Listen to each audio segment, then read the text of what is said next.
Yes, your Tesla has a start button. What? But the car is always on. Yes, you heard me right. There's a start button. It's in the app, right over here.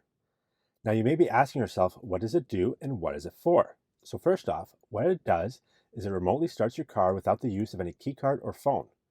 Once you press it, you or someone else will have 2 minutes to get in the car and put it into drive.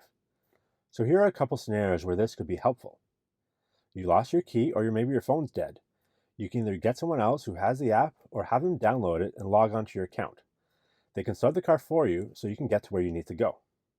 Another possibility is if your car is in a garage or just needs to be moved by someone other than yourself, and you don't want to give them the key.